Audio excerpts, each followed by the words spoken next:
उस दिन पूरा स्वर्ग लोक कांप गया जब श्री हरि विष्णु ने देवर्षि नारद से कहा, नारद, तुम नहीं बल्कि मृत्यु लोक पर रहने वाला एक साधारण सा किसान मेरा सबसे बड़ा परम भक्त है। ये सुनते ही नारद मुनि के पैरों तले जमीन खिसक गई। आखिर ऐसा क्या हुआ कि साक्षात भगवान विष्णु ने एक साधारण से किसान को अपना परम भक्त बताया और 24 घंटे नारायण नारायण जपने वाले नारद मुनि का घमंड चकनाचूर कर दिया। ये कहानी उस समय की है जब नारद मुनि को अपनी असीम भक्ति पर अहंकार होने लगा था। उन्हें लगने लगा कि इस पूरे ब्रह्मांड में श्री हरि का उनसे बड़ा कोई भक्त हो ही नहीं सकता। इसी घमंड और जिज्ञासा के साथ लोक लोकांतर का चक्कर लगाते हुए वे साक्षात बैकुंठ धाम पहुंचे और अभिमानी होकर श्री हरि विष्णु से पूछ लिया, प्रभु, इस पूरे संसार में आपका सबसे बड़ा भक्त कौन है? तब भगवान विष्णु ने मुस्कुराकर उस गरीब किसान का नाम लिया। नारद मुनि का अहंकार आहत हुआ। सच्चाई जानने की बेचैनी में उन्होंने भेष बदला और धरती पर जाकर उस किसान की जासूसी करने लगे।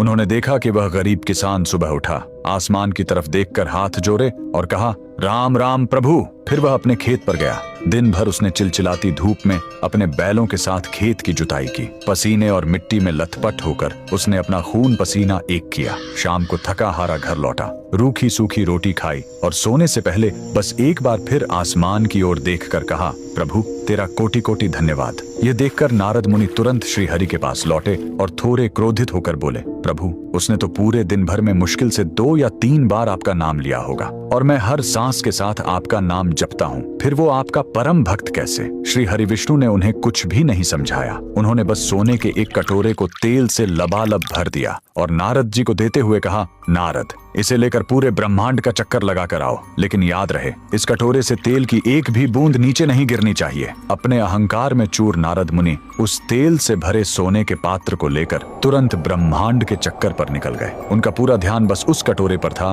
कि कहीं तेल छलक ना जाए। परिक्रमा पूरी करके वे वापस लौटे और गर्व से सीना चौड़ा करके बोले, प्रभु, देखिए, मैंने तेल की एक बूंद भी नहीं गिरने दी। तब भगवान विष्णु ने शांत स्वर में पूछा, नारद, बस इतना बताओ कि इस पूरी परिक्रमा के दौरान तुमने कितनी बार मेरा नाम लिया? नारद जी हिचकिचाते हुए बोले, प्रभु, आपने तो मुझे इस काम पर लगा दिया था, मेरा सारा ध्यान तो इस कटोरे पर था, तो मैं आपका नाम कैसे लेता? श्री हरि विष्णु मुस्कुराए और बोले, नारद, उस गरीब किसान के सिर पर भी गृहस्थी, परिवार और कर्म का ऐसा ही तेल से भरा हुआ भारी पात्र रखा है। वह दिन भर अपनी जिम्मेदारियों और कर्मों का भारी बोझ उठाता है, लेकिन फिर भी उस भयंकर संघर्ष के बीच वो मुझे याद करना नहीं भूलता। और तुम तेल के एक छोटे से पात्र के बोझ में ही अपने प्रभु को भूल गए। उसी पल देवर्षि नारद का सारा अहंकार आंसुओं में बह गया। वे समझ गए कि कर्म ही सबसे बड़ी पूजा है। उन्होंने श्री हरि विष्णु के सामने हाथ जोड़कर क्षमा मांगी। तो कमेंट्स में जय श्री हरि विष्णु